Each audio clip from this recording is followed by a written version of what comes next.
कितने स्टूडेंट ने पास किया, टॉपर कौन रहेगा, कितने स्कोर रहे हैं, कैसा रहा है, इसका जिक्र होगा बाद में। लेकिन मुझे सबसे पहले क्वेश्चन ये पूछना है कि अगर कोई एग्जाम ना निकले तो क्या जिंदगी में हार मान लेना चाहिए? क्या एक ऐसा एग्जाम, अगर कोई एग्जाम नहीं निकला है तो क्या हम उसके दोबारा से नहीं उठेंगे? ऐसा नहीं हो सकता बिल्कुल भी। जहां एक तरफ फोन कॉल्स, मैसेजेस की बौछार है लगातार सिलेक्शन को लेकर, वहीं दूसरी तरफ ऐसे भी मैसेजेस हैं कि सर मेरा नहीं हुआ, मुझे क्या करना चाहिए। तो मैं इस मुद्दे पर बिल्कुल भी अभी जिक्र नहीं करूंगा कि सर मेरे इतने मार्क्स आए हैं, सर मेरे 59 पॉइंट समथिंग मार्क्स आए हैं। मैं कमेंट नहीं पढ़ रहा हूं उन बच्चों के इस समय पर, क्योंकि मुझे इस समय पर सबसे पहले उन बच्चों से बात करनी है जिन बच्चों का रिजल्ट नहीं हुआ है, जिन बच्चों के रिजल्ट में कोई कमी रही है।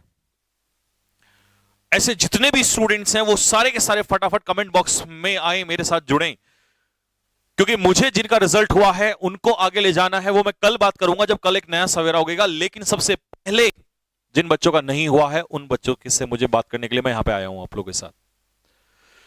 सर मेरा नहीं हुआ है, सर नहीं हो पाया, ये रोने वाली चीजें क्यों डाल रहे हो इस कमेंट बॉक्स में? क्यों रो रहा है भाई तू घर पे बैठ के? क्यों परेशान हो रहा है? इस बात को मुझे बता। नहीं हो पाया, इससे ज्यादा दुख हमें भी है। क्यों? क्योंकि खड़े होकर पैरों में दर्द हमारे भी हुआ था।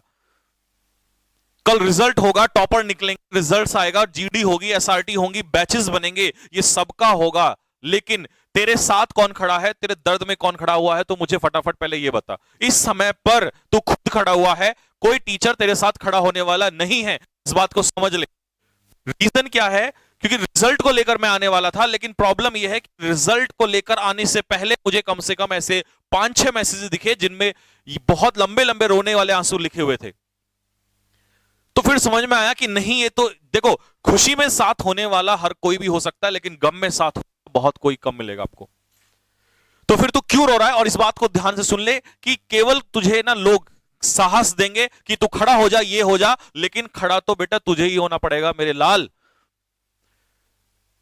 अगर तेरा अटेम्प्ट बचा हुआ है तो अगले अटेम्प्ट के लिए तुझे ही मेहनत करनी पड़ेगी, और अगर तेरा अटेम्प्ट नहीं बचा हुआ है तो इसकी भी गारंटी है, इसको कान खोल के सुन ले, कि उसके लिए भी तुझे ही खड़ा होना पड़ेगा, और कोई एग्जाम चूज करके मेहनत तुझे ही तुझे ही आगे बढ़ना पड़ेगा, क्योंकि कोई भी तेरा साथ देने के लिए नहीं आएगा। सपोर्ट तुझे मिलेगा, बट दौड़ना तेरे को ही पड़ेगा। और अभी रिजल्ट आने से 1 घंटे पहले जो तू बड़े बड़े सपने सोच रहा था कि मैं वर्दी लूंगा, ये लूंगा, मेरा रिजल्ट आएगा, मैं मम्मी पापा को सुनाऊंगा, मैं जाके खबर दिखाऊंगा, जैसे इस समय पर बहुत सारे बच्चे कर रहे हैं, तो क्या अगर तेरा रिजल्ट नहीं आया है तो इससे तू परेशान हो जाएगा? क्या तुझे जिंदगी में बार बार मौका नहीं मिलेगा? ऐसा नहीं हो सकता। और सबसे पहले मैं उन पेरेंट्स से हाथ जोड़ के रिक्वेस्ट करना चाहूंगा कि इस समय, इस मुसीबत और दुख की घड़ी में वो सारे माँ बाप आगे आए और अपने बच्चों के पीठ पे थपथपाएं और उनको बोले कि बेटा कोई दिक्कत नहीं है, तेरी गलती नहीं है, तू रातों रात जागा है, तूने दिन रात मेहनत की है।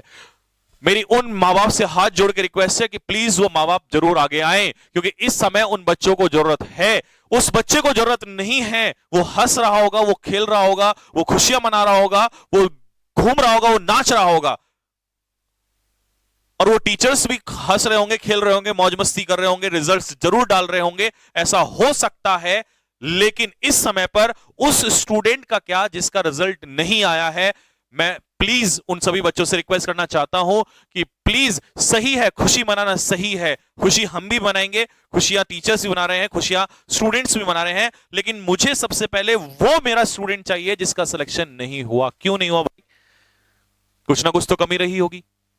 और जिंदगी में कमियां किसी दूसरे के सर पे ठीकरा नहीं फोड़ना है, वो कमियां हमारी ही रही होंगी। कुछ ना कुछ तो ऐसी बात रही होंगी जो हमने गलतियां की हैं, उस पे मत रो, अभी उठने के लिए बहुत कुछ बचा हुआ है।